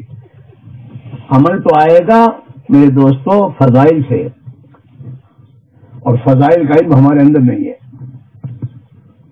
مدرسے میں فضائل کا علم جب آتا تھا تو چلو پڑھنے والا ہی نہیں سمجھتا تو اور کیا کرے گا، یہ ہوتا کیا کریں. حالانکہ مسائل کے علم سے پہلے فضائل کا علم آیا ہے. مکی قرآن جتنا بھی ہے آپ دیکھنا اس میں فضائل ہیں، ایمانیات ہیں، مغیبات ہیں. احکام تو تمام مدینہ منورہ میں آئے ہیں. ایک نماز مکہ میں آئی ہے، باقی احکام مدینہ میں آئے ہیں. ایمان اور نماز یہ دونوں مدینہ مکہ میں صحابہ نے سیکھی سمجھی، اور اس کے بعد مدینہ ہجرت ہوئی ہے. اور پھر ہجرت کے بعد جتنے احکام آئے ہیں اندر استعداد طاقت پیدا ہو چکی تھی، جس کی بنا پر ان تمام احکام پر زندگی گزارنا آسان ہو گیا. شراب جیسی چیز آہستہ آہستہ اللہ نے حرام کی. مدینہ میں جانے کے بعد بھی شراب پی کر صحابہ نماز پڑھتے تھے. ابھی استعداد پیدا نہیں ہوئی تھی. جب استعداد پیدا ہو گئی پھر شراب کی حرمت آئی تو میرے دوست صحابہ نے اپنے فوراً شراب چھوڑ دی، جو سالہ سال کے عادی تھے شراب پینے کے. امت کا استعداد تو کل میں نماز سے پیدا ہوگی. ایمان پر محنت، ہاں ہمارے بھی ایمان بغیر محنت کے بنتا ہی نہیں. حضور پاک علیہ الصلوۃ والسلام نے تو صحابہ سے کہا ہے جن کا ایمان پہاڑوں کے برابر تھا، انہیں بھی اللہ کے نبی فرماتے ہیں جددوا ایمانکم، اپنے ایمان کو تازہ کیا کرو. اس کے معنی ہے کہ ایمان ہر وقت ہم سے زیادہ محنت. تو صحابہ تو حضور کی بات پر عمل کرنے والے تھے. صحابہ نے فوراً پوچھا حضور ایمان کو تازہ کیسے کریں؟ تو اللہ کے نبی نے فرمایا اکثروا بقول لا الہ الا اللہ، اکثروا ذکر لا الہ الا اللہ. لا الہ الا اللہ کا ذکر اور لا الہ الا اللہ کو کثرت سے زبان سے بولو، دعوت ہے. اور کہا ہے اکثروا بقول لا الہ الا اللہ، لا الہ الا اللہ کا قول کو زبانوں سے کثرت سے کہو، اس کی دعوت دو، اس کو کہو. میرے بھائیوں، ایک تو مسلمان کے پاس براہ راست ملاقات کے لیے جانا، اس کو دعوت دینا، اور ایک ہے بھائی دوستو اجتماعی طور پر بیان میں دو مسجد میں جمعہ کے دن کر دینا، یہ بھی ایک دعوت ہے. لیکن یہ دعوت اس دعوت زمین و آسمان کا فرق ہے. ایک مسلمان کے گھر آپ جاؤ گے تو آپ اپنے لیے جاؤ گے، وہاں بیان کرو گے، بس مسجد کے لیے بیان کرو گے. آپ خود جاؤ گے اور اپنی ضرورت سمجھ کے جاؤ گے اور اس کی ہمدردی لے کر جاؤ گے اور اس کے گھر جا کر اس سے بات کہو گے تو مسلمان یہ کہے گا مول صاحب مارا ماٹے اسپیشل بڑا گہرائی ہو اور مجھے دعوت دینے آئے. ہمارے گودرے میں ایک ہمارے ذمہ دار تھے، تو وہ گاڑی بڑھاتے تھے. ان کی عمر بھی 50 سال کے قریب ہو گئی ہوگی. ایک مرتبہ مسجد سے نماز پڑھ کے میں نکل رہا تھا اور وہ بھی مسجد سے نماز پڑھ کے نکلے. میں نے سلام کیا کہ محمد صاحب السلام علیکم، نام ان کا محمد تھا. وعلیکم السلام. پھر میں نے کہا مجھے کیا سوچی سر، یہی سوچی میں نے کہا محمد کاکا اگر آ حلمہ تمہاری موت تھی جیسے تو تمہیں قبر میں اللہ نبی نے موت بتاؤ شو اللہ نبی نے کتنی تکلیف سے بس یہ 2 جملے میں نے کہے. تو ہمارے محمد نے کہا مطلب انشاءاللہ آج کی اکیرا پر اس طرح نہیں آئے گا. انہوں نے اسی وقت، اور میں کہ داڑھی کی وہ مسجد میں بیان کرتا تھا، وہ تو سب کے تھے بدن کے. آج مسلمان کیا کہتا ہے مول صاحب میں تو کہوانی عادت پہن بدن کیسے ہے، مجھے کہتے ہیں وہ نہیں کہتا ہو. اور جب جو آدمی اپنے لیے سمجھتا نہیں ہے تو کہاں سے آپ کی بات پر عمل کرے گا؟ نبی کو دعوت دی گئی کہ دعوت کے ذریعے ایک ایک کے گھر پر جاؤ اور اس کو دعوت دو. نبی کی زندگی میں اجتماعی بھی دعوت ہے، لیکن اصل تو نبی کی زندگی میں انفرادی دعوت ہے. گھر گھر جانا، ایک ایک کو کہنا اور ان کی ہمدردی لے کے جانا اور ان کی طرف سے آنے والے حالات کو جھیلنا. آپ یہ مت سمجھیے اگر آپ حالات کو جھیلیں گے تو آپ کی یہ جھیلنا یہ قربانی ہے. ایک دن آئے گا تو یہی آپ کو تکلیف پہنچانے والا یہ آپ کے پاس آ کر کہے گا مول صاحب معاف کر جو، جب اس کی سوچ میں آئی، اور یہ آپ کے حوالے ہو جائے گا. ہم یہ کہہ رہے میرے بھائیوں، ہمارے بھائیوں سے، ہمارے علماء کرام سے، میرے بھائیوں، امت کے ساتھ، امت کے پاس بیٹھنا، امت کے پاس جانا اور انہیں صحیح زندگی کی دعوت دینا، یہ ہمارے میرے دوستوں آپ سوچو، غلط زندگی کی دعوت تو قدم قدم پر ہے، قدم قدم پر ہے. حق کی دعوت کب ہم حق کی دعوت دیں گے اور حق کی دعوت میں اپنے آپ کو تھکاؤ. جس آدمی کے پاس جائیں وہ آدمی یہ سمجھے کہ ہم سب گھڑی گھڑی بار پس آئے گھڑیوں کے دائر ہماری بدی تکلیفیں برداشت کری مقصد ہے، اس کا احساس ہوگا. اور ایک دن جب خدا انہیں ہدایت دے گا نا تو وہ آپ کے حوالے ہو جائے گا. آپ اپنے محلوں میں سوچو کون ذمہ دار ہیں، کون سے نوجوان ایسے ہیں جن جوانوں کی زندگی سے ہمارے محلے کا ماحول بگڑ رہا ہے.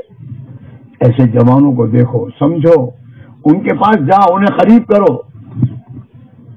آپ جن لوگوں کو آپ سودا سے جو ہم کہہ رہے ہیں کہ بھائی تم بھی وقت لگاؤ اللہ کے راہ میں، آپ اکیلے تو وقت نہیں لگاؤ گے. جب آپ جاؤ گے جماعت میں تو آپ کے ساتھ اپنے محلے کے 10-15 آدمی کو تشریح کر کے لے کے جاؤ گے. یہ 15-20 آدمی جو آپ کے ساتھ جماعت میں چلہ لگائیں گے، اس چلہ لگانے کے زمانے میں وہ آپ سے جو سیکھیں گے اور آپ کی زندگی دیکھیں گے اور ان کی زندگی ماحول میں گزرے گی اور آپ سے جو کچھ دین کو ملے گا یہ لے کر واپس لوٹیں گے تو یہ آپ کو چھوڑیں گے نہیں، اب یہ آپ سے جڑیں گے. اب پھر انہیں سے آپ کام لیں گے، انہیں سے آپ کہیں گے بھائی گشتوں میں چلو، انہیں سے بہت سے تمہارے رفائی کام ہوں گے، ان سے تم لے سکو گے. آپ کو ان کی استعداد کا اندازہ ہوگا 40 دن میں کہ اس آدمی میں کیا استعداد ہے، تو اس موقع پر آپ ان سے کام لے سکو گے. اور آپ کے ذریعے ہر سال اگر آپ جاتے رہیں گے تو 10 سال میں آپ کے ساتھ 100-150 آدمی ہو گیا ہوگا اور ان 150 آدمی کو آپ سے فائدہ پہنچا ہوگا اور یہ 150 آدمی آپ کے ساتھ رہ کر اس کا تعلق آپ سے جڑ گیا. اب یہ دین کی کسی بات کو پوچھنے میں شرمائیں گے نہیں. 40 دن آپ کے ساتھ رہے ہیں، آپ کے پاس دین کی بات پوچھنے آئیں گے. ہاں، اور یہ جوان پھر آپ کے ساتھ رہ کر میرے دین سیکھیں گے. لیکن میرے بھائیوں، ہمیں اپنے عوام کے ساتھ رہنے کی ضرورت ہے.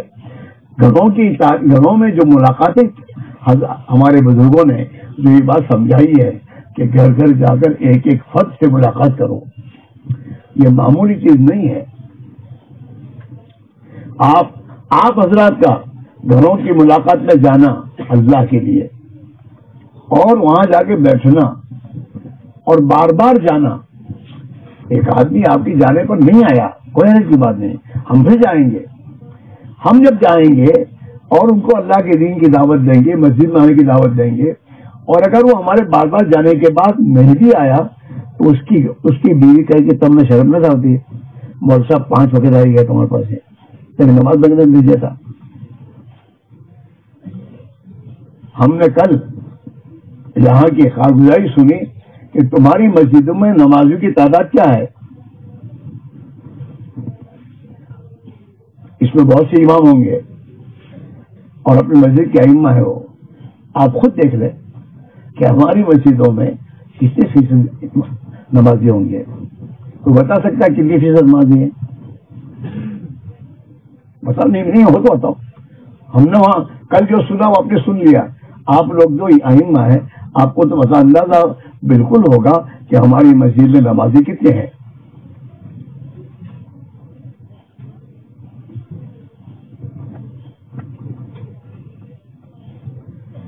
کوئی نہیں بتا سکے 100% نمازی ہماری مسجد میں ہے.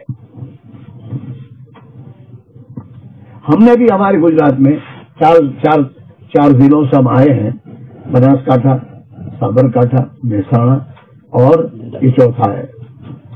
3 جگہوں پر ہم نے اپنی کارگزاری میں سنا کہ تمہارے یہاں نمازوں کی تعداد کتنی ہے. تو کوئی ایک دو ضلعوں میں کسی نے ہمیں بتایا کہ ہمارے فلاں دیہات میں 100% نمازی ہیں، اس میں 20 گھر ہے اور 100% نمازی ہیں. باقی 80%، 95%، 90%، 60%، 70%، اور آخری درجہ کم سے کم ہمارے یہاں 30% یا 20% نمازی ہے. یہاں کوئی نہیں ماں کا پوت نہیں بتا سکا کہ ہمارے مسجد میں 100% ہے، ہمارے مسجد میں 50% ہے. کوئی نہیں بتا سکا. یہ شہر ہے، وہ دیہات ہیں.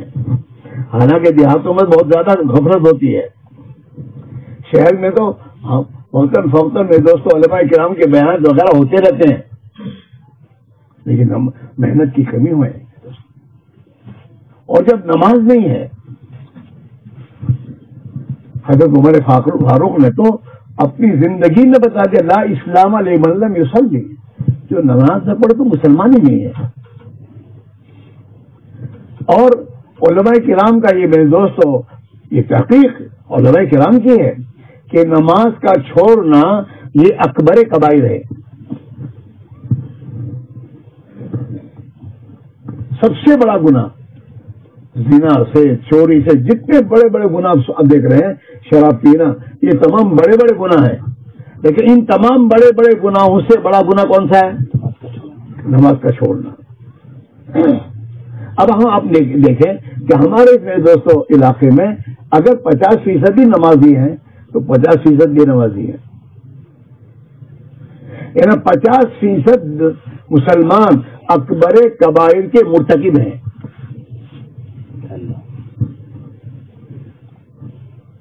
کیا حالات ہوں گے؟ حضرت شیخ کی کتابوں کو پڑھو، یہ جو فضائل کی کتابیں ہیں بڑی اچھی کتابیں ہیں. اکبر حضرت نے فضائل نماز میں ایک جگہ لکھا ہے کہ جو جب تک آدمی نماز پڑھتا رہتا ہے شیطان اس سے ڈرتا ہے، اور جب آدمی نماز چھوڑ دیتا ہے تو شیطان کو اس پر جرأت ہو جاتی ہے، اسے بڑے بڑے گناہوں میں مبتلا کر دیتا ہے.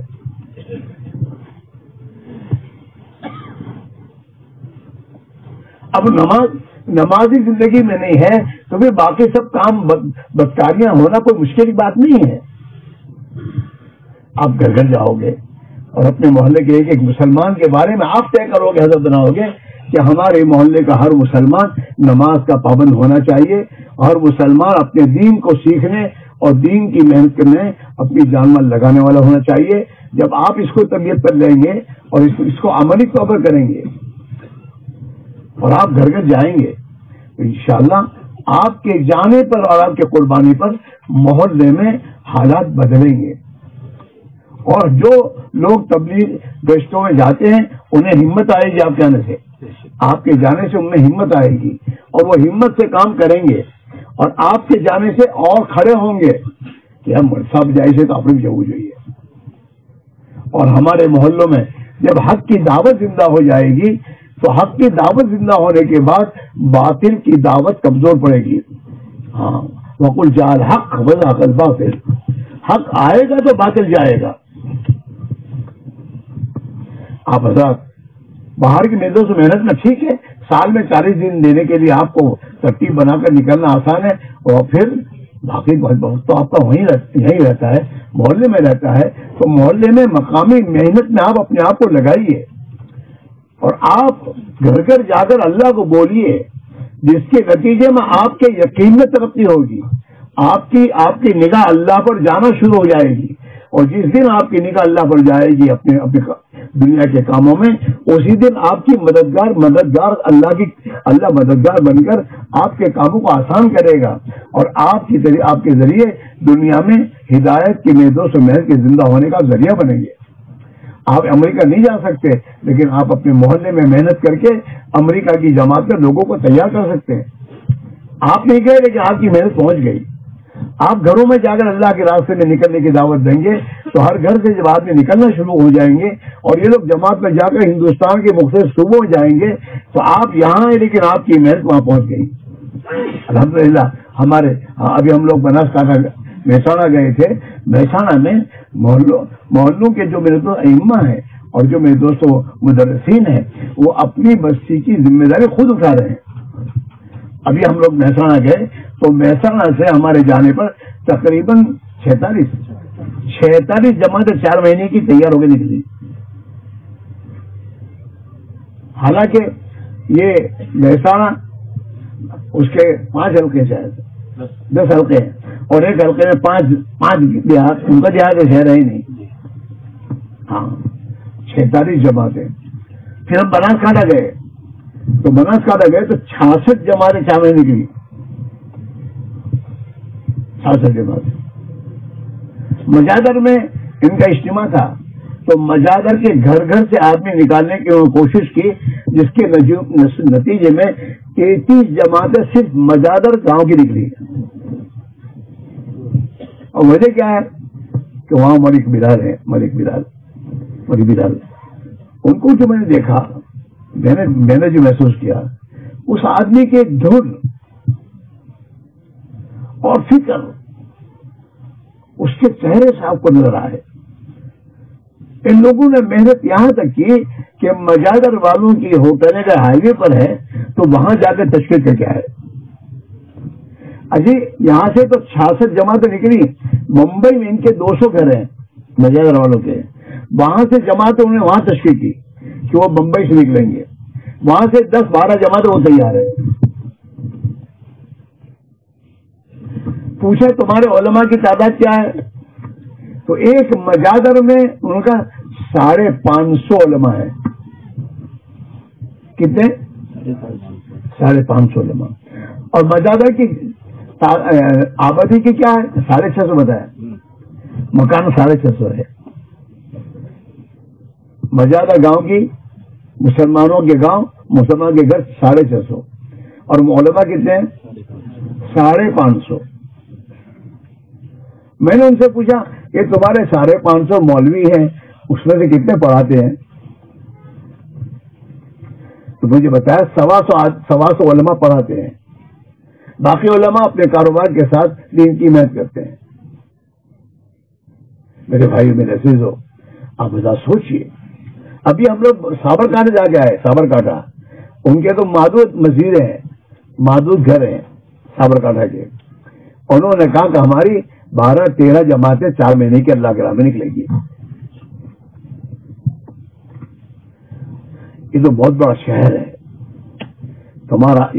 تمہارا یہ سرخیز تو میرے دوستو ہمارے تین صوبوں کی جتنی تعداد ہے اتنا تمہارے سرخیز کی تعداد ہے۔ 10 سے 12 لاکھ ہوں گے نا؟ ارے بولو تو صحیح۔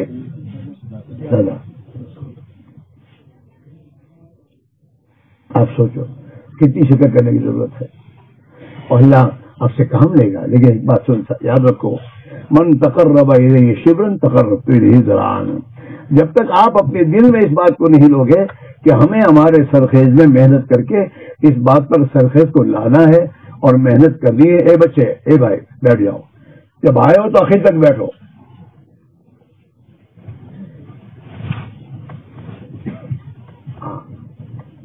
جب تک آپ ہدف طے نہیں کرو گے، اگر اتنے ہی تم کرتے رہو گے میں مدرسہ پڑھا کافی ہے، نہیں کافی نہیں ہے، اپنے لیے بھی کافی نہیں ہے، ہماری ذمہ داری ہے۔ قل ھذہ سبیلی ادعو الی اللہ علی بصیرۃ، کہنا بڑی تمام اللہ کے نبی نے قرآن میں کہا ہے، ہماری ذمہ داری ہے، بلکہ ہمارے تو ایمان میں داخل ہے۔ لا یؤمن احدکم حتی یحب لاخیہ ما یحب لنفسہ، جو چیز ہم اپنے لیے پسند کر رہے ہیں ہم اپنے بھائیوں کے لیے پسند کریں، ہمارے ایمان کا تقاضا ہے کہ ہمارے وہ بھائی جو غفلت میں ان کے پاس جائیں اور انہیں دین کی دعوت دیں، ان کی خوشامد کریں، اپنے محلے میں آتے جاتے ہر مسلمان کو سلام کریں، اتنا سلام کرو کہ وہ مسلمان تم سے مانوس ہو جائے اور وہ سمجھے کہ مولوی صاحب ہر وقت مجھے سلام کرتے ہو، سلام کرنا شروع کر دے۔ اور سلام کرنے کا تو تقاضا ہے حدیث میں، ہاں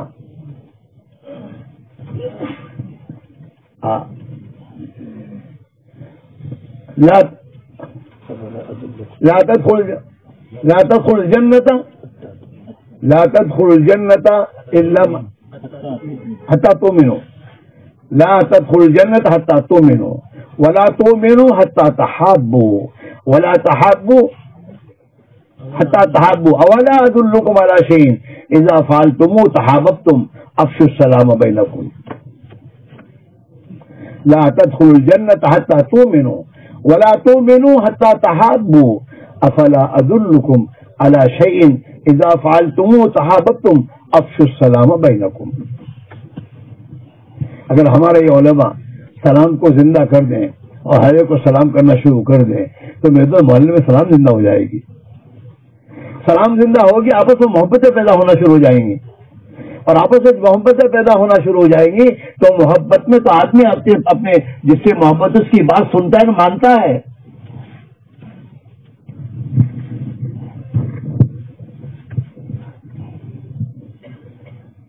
ابھی سورت ہماری چھٹی ہوئی ہے، ہاں، اور ہم ہفتے میں 6 دن 7 دن جو ہمارے محلے کا آدمی مسلمان نکل کے جا رہا اور ہم سلام کریں 7 دن، تو پھر انشاءاللہ گش کے دن وہ ہمیں آگے سے بلانے آئے گا کہ مولوی صاحب مجھے ہر روز سلام کرتے ہیں، اور تمہاری سلام سے وہ سلام سیکھے گا۔ ہاں، آپ ان بچوں کو سلام کرو تمہارے محلے کے، چند دنوں کے بعد وہ خود تمہیں دوڑتے ہوئے سلام کرنے آئیں گے۔ اور اللہ کے نبی کا فرمان افشوا السلام بینکم، اپنے آپس میں سلام کو پھیلاؤ، بلکہ مسلمان کا حق ہے کہ اگر وہ ملے تو اس کو سلام کرے۔ ہم تو مسلمانوں کے حقوق کے پائمال کرنے والے، سلام ہی نہیں کرتے، گھر جاتے گھر والوں کو سلام نہیں کر رہے،